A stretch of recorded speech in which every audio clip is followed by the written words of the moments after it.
Hi, fellow curious people. So one thing that I've been thinking a lot about has been about how I just find it really hard to focus on just one thing. Like sometimes I'll have an experience and I'll just think to myself, oh man, I should just dedicate my entire life to that thing.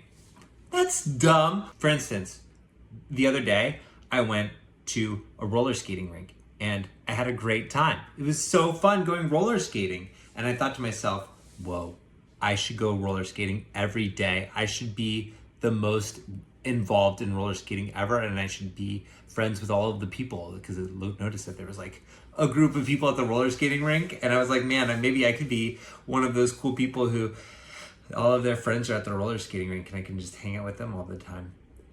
But that's crazy because I already have 3 other things that I'm doing all the time. I've got I've got a social group that I do all the time. Then I got work that I got to go to. I got a wife. I got like goals that I have for my life. Like I can't go into dedicating my entire life to roller skating.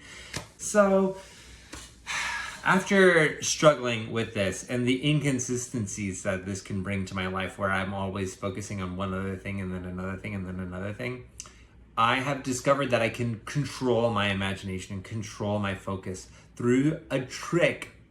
I can trick my brain into focusing. The way that I do this is I surround my brain with the thing that I want it to think about. So let me give you an example. When I'm driving in the car, instead of just listening to a podcast about some like interesting new thing that I'm interested in right now, like for instance, the other week, I listened to all of this medical history podcast.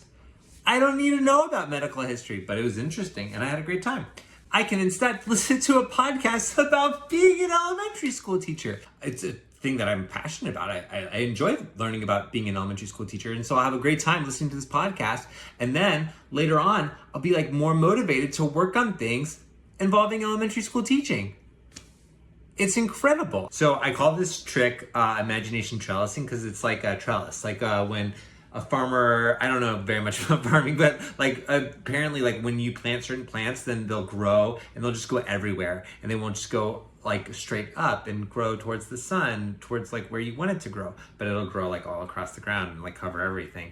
And that's not really good for certain kinds of plants. And it's not good for my brain. And so just like a farmer will build a trellis around the plant so that the plant grows in the direction that it's supposed to, I can build a trellis around my brain by surrounding it with things that I want it to grow on. And this doesn't just apply for like your job. So for instance, for me, like I'm an elementary school teacher, but something that is helpful for my job, but that isn't exactly related to my job is like, I don't know, like leadership. Like there's like all sorts of like business leadership stuff. And yeah, some of them are like bro-y, but some of them are like kind of interesting and like well written. And so I like listen to one of those audiobooks, and it's not really about teaching, but it'll help my brain like think about the right kinds of things that'll help me be better at my job. So it's been really helpful. So if you're a podcast person, if you're an audiobook person, if you're a book person, if you're a YouTube person, if you're the kind of person that like always is falling down different rabbit holes, then control which rabbit holes you fall into.